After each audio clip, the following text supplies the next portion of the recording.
hay una parte que queda muy clara, que independientemente del sector que uno estudie, dejó insatisfechos a todos los expertos de todos los sectores, porque afortunadamente solo habló 1 hora con 38 minutos. Y en las épocas de la referencia que hace Ruizili, pues eran discursos de 6, 7 o más horas, ¿no? Por ahí creo que un informe, no sé de El quién. de Pascual Ortiz. Pascual Ortiz, creo, duró 7 horas. Bueno, fíjate. Después Entonces, por eso le dieron, yo creo que es un ahí balazo. sí se iba sector por sector, Sí, oye. secretaría por secretaría, tema por tema.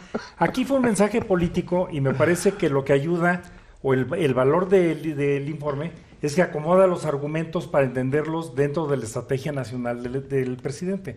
Porque no aprendimos cosas nuevas, pero sí el acomodarlas nos da una buena idea de cuáles son las prioridades. Bueno, en materia económica, creo que hay dos comentarios que me gustaría hacer. Uno, se lanza una nueva política económica, que así le llama el presidente, y para la nueva política económica vamos a tener 4 pilares. Pilar número 1, fortalecer la economía popular. ¿Cómo se traduce esto? Yo lo entiendo que es todo el programa de darle directamente a los demandantes de un servicio el dinero para que lo gasten como quieran, ¿no? Entonces, la economía popular pues son el apoyo que se tiene en las nóminas, y me parece que esa es una manera de decir el recurso fiscal se va a gastar directamente hacia la economía popular.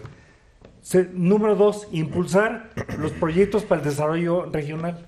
Pues esto a mí me suena a dos bocas, el Tren Maya y el Tren del Istmo. Esto es, no habrá reversa en esos grandes proyectos, y el enfoque es en la cubeta de la economía regional.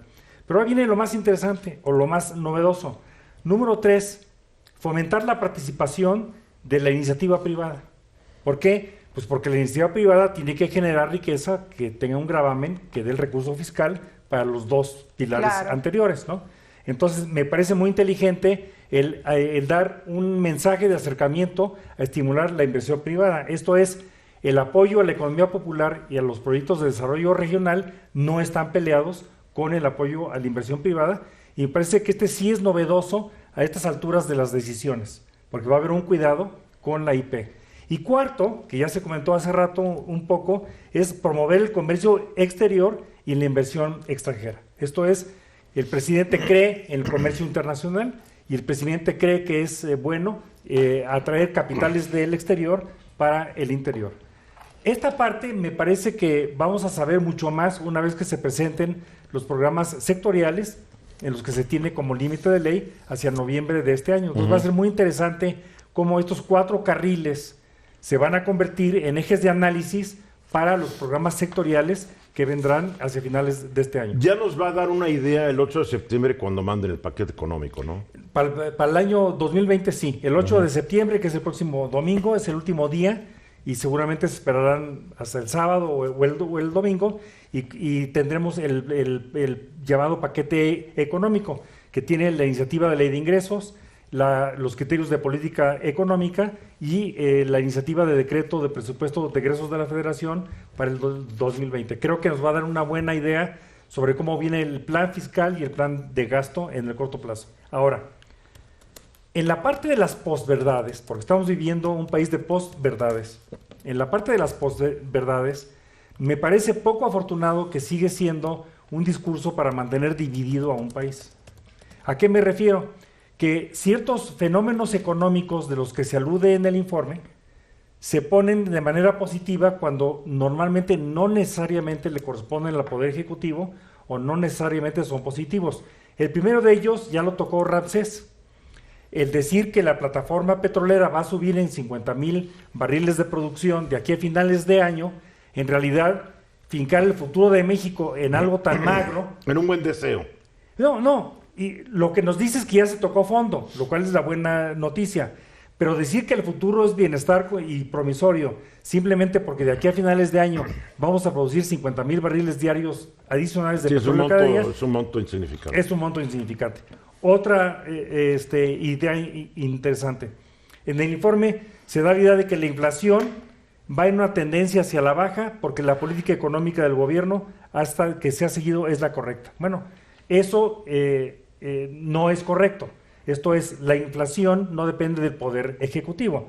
La inflación depende de cómo se comporta la demanda agregada y sobre todo la inflación depende de cómo se comporta la paridad del dólar, porque si el peso pierde peso, entonces las importaciones se vuelven más caras y la inflación se alimenta. Entonces, usar esto como un logro del gobierno, del poder ejecutivo del gobierno, no me parece que corresponde a la realidad.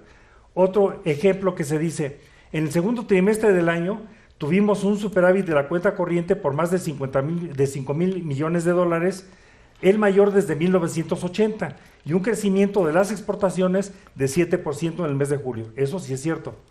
Lo que llama la atención es que cuando la cuenta corriente se vuelve superavitaria por razones de que se han caído las importaciones, es un signo de debilidad y no para celebrar. Entonces, parecería que aquí los asesores de presidencia habrá que explicarles que este dato que se pone como positivo, pues no necesariamente es positivo, porque se debe a alguna disminución de las importaciones y un crecimiento de las exportaciones, y la disminución de las importaciones es una muestra de debilidad interna. Otro ejemplo económico, el récord de las remesas que llegan de Estados Unidos a México son un dato económico digno de festejar. Bueno, pues eso tampoco es cierto. Las remesas económicas que llegan a México, todo el mundo sabemos, es debido a la migración económica que hemos sufrido y que es un producto de la pobreza. El trabajo que se realiza allá en Estados Unidos. Claro. Sin embargo, para ser justos, también los expresidentes de México festejaban estos datos y los presumían. Este año la reserva, todos, no es López Obrador, sus antecesores también festejaban la llegada de las remesas como si ellos fueran los responsables de tal como si fuera realidad. Un logro del y gobierno. No es cierto.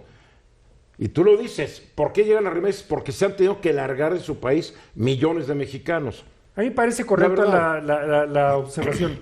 Sin embargo, en base al código de ética, de valores y de moral que el presidente ha prometido al pueblo de México, no le corresponde a este presidente repetir los errores de lo que hicieron sus antecesores, ¿no? Yo creo que es el momento del cambio. Uno esperaría el pero el momento presidente del está cambio. fincando su credibilidad en lo que sea. Sí, pero yo cualquier... sí espero que me recuerde las estupidez que hicieron los que fueron. Claro. Es bien válido. Por eso lo ves en cualquier país donde llega la oposición. Claro. A menos de que tenga yo una percepción equivocada. Sí, yo creo que sí la Es tienes. percepción yo equivocada. Por eso estoy esperando que se dé el cambio para que no se repitan los errores del pasado. Yo estoy esperando eso. Bueno, otro Con ejemplo. mucha ilusión. Pues mira, para empezar, hay ciertos cambios. Tú no los quieres ver. Es inútil hablar contigo para que veas algunos de los cambios Oye, no que ya hay. No estoy diciendo nada, estoy diciendo apoyando a José Luis. Porque tú estás diciendo que no hay un solo cambio.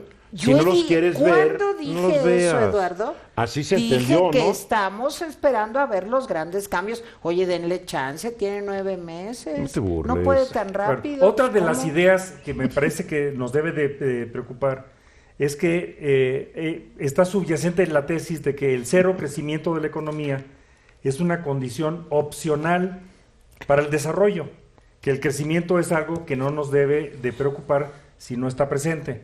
Y bueno, eso sí me parece que muy preocupante, porque todo el mundo sabemos que para que todo el mundo estemos mejor, tiene que haber mayor riqueza y que se pueda distribuir de mejor manera, que ha sido la tesis del presidente y que ha sido una tesis correcta. Una cosa es el ritmo del crecimiento y otra cosa es la distribución de esa riqueza, pero el decir que es momento de que ya no tengamos que observar el ritmo del crecimiento como una variable importante a sospecha de ser juzgados como tecnócratas. Es una variable fundamental. Si no hay crecimiento no puede haber desarrollo. Exacto. Si no crece una economía no tienes el dinero para repartir correcta y adecuadamente. Así es. O sea, no puedes repartir pobreza.